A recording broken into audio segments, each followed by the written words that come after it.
अष्टावक्र गीता का 5वां अध्याय हमें वैराग्य की सच्ची प्रकृति के बारे में गहरी समझ देता है। यह अध्याय स्पष्ट करता है कि वैराग्य का मतलब संसार को छोड़ना नहीं है, बल्कि संसार के प्रति हमारी आसक्ति को समाप्त करना है। ये क्रांतिकारी दृष्टिकोण है जो हमारी पारंपरिक सोच को चुनौती देता है। बहुत से लोग सोचते हैं कि आध्यात्मिक जीवन का मतलब है दुनिया से भागना, पहाड़ों में जाकर बैठना या सब कुछ त्याग देना। लेकिन अष्टावक्र जी कहते हैं कि ये गलत समझ है। समस्या संसार नहीं है, बल्कि ये धारणा है कि संसार से स्थायी सुख प्राप्त किया जा सकता है। जब हम ये समझ जाते हैं कि बाहरी चीजों से मिलने वाला सुख अस्थायी है, तो हमारा नजरिया बदल जाता है। मनुष्य वस्तुओं से नहीं, अपनी कामनाओं से बंधता है। ये बात बहुत महत्वपूर्ण है। एक फूल को देखना, उसकी सुंदरता का आनंद लेना, इसमें कोई समस्या नहीं है। समस्या तब शुरू होती है जब हम उस फूल को हमेशा के लिए अपने पास रखना चाहते हैं या उससे स्थायी खुशी की अपेक्षा करते हैं। इंद्रियों के विषय बंधन का कारण नहीं है, बल्कि उनसे जुड़ी हमारी इच्छाएं और अपेक्षाएं ही बंधन का कारण है। जब हम किसी चीज से सुख की आशा करते हैं तो हम दुख के लिए भी तैयार हो जाते हैं, क्योंकि जो भी प्राप्त होता है वो नष्ट होने वाला है। ये प्रकृति का नियम है। इसलिए सुख की इच्छा अनिवार्य रूप से दुख लेकर आती है। ये समझना ही सच्चे वैराग्य की शुरुआत है। लेकिन यहाँ एक महत्वपूर्ण बात यह है कि सच्चा वैराग्य डर से पैदा नहीं होता। अगर हम दुख के डर से चीजों को छोड़ते हैं तो ये सच्चा वैराग्य नहीं है, ये तो एक तरह का पलायन है। सच्चा वैराग्य स्पष्ट बोध से उत्पन्न होता है, जब हम समझ जाते हैं कि बाहरी चीजों में वो संतुष्टि नहीं है जिसकी हम तलाश कर रहे हैं। अष्टावक्र जी एक और गहरी बात कहते हैं, कर्तापन ही बंधन की जड़ है।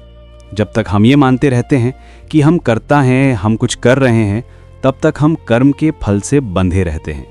ये भावना कि मैं कर रहा हूं हमें परिणामों से जुड़े रखती है। सफलता मिले तो अहंकार, असफलता मिले तो निराशा, ये चक्र चलता रहता है।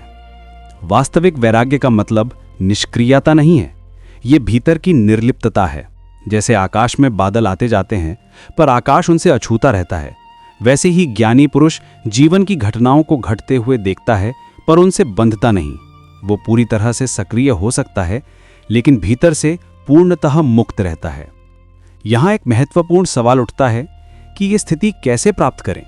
अष्टावक्र जी का जवाब बहुत स्पष्ट है। आत्मज्ञान के बिना किया गया त्याग व्यर्थ होता है। पहले स्वयं को जानना जरूरी है। बिना आत्मज्ञान के किया गया त्याग केवल दमन है, और दमित इच्छाएं और भी मजबूत होकर वापस आती हैं। सच्चा समाधान आत्मज्ञान में है। जिस दिन यह स्पष्ट हो जाता है कि मैं शरीर नहीं हूं, मन नहीं हूं, इंद्रियां नहीं हूं, बल्कि शुद्ध चेतना हूं, उसी दिन वैराग्य स्वतः प्रकट हो जाता है। ये कोई जबरदस्ती नहीं है, ये एक प्राकृतिक परिणाम है।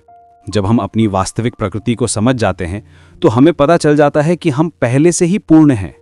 इस समझ के साथ मुझे कुछ पाना है या मुझे कुछ छोड़ना है, दोनों भाव समाप्त हो जाते हैं। ये मुक्ति की स्थिति है। यहां कोई संघर्ष नहीं है, कोई प्रयास नहीं है। जैसे सूर्य का प्रकाश स्वाभाविक है, वैसे ही ये वैराग्य भी स्वाभाविक हो जाता है। ज्ञानी व्यक्ति विषयों को छोड़ता नहीं, बल्कि उनसे सुख की आशा छोड़ देता है। उसके लिए संसार एक अनुभव है, लक्ष्य नहीं। वो जीवन को पूरी तरह से जीता है, लेकिन किसी चीज से चिपकता नहीं। ये वैराग्य जीवन से दूरी नहीं है, बल्कि जीवन को बिना बोझ के जीने की कला है। जब हम अपनी पूर्णता का अनुभव करते हैं तो कुछ पाने या त्यागने की जरूरत समाप्त हो जाती है। ये मुक्ति है। ये कोई उदास या निराशाजनक स्थिति नहीं है। इसके विपरीत ये गहरी शांति और आनंद से भरी स्थिति है। जहां इच्छा समाप्त होती है वहां शांति प्रकट होती है, और जहां अपेक्षा मिटती है वहीं आनंद का जन्म होता है। ये अष्टावक्र गीता के 5वें अध्याय का मूल संदेश है। सच्चा वैराग्य संघर्ष से नहीं, समझ से आता है। ये त्याग नहीं बल्कि स्वीकार है। ये पलायन नहीं बल्कि पूर्ण उपस्थिति है। और सबसे महत्वपूर्ण बात यह है कि ये हमारी वास्तविक प्रकृति है। हमें इसे बनाना नहीं है, केवल पहचानना है।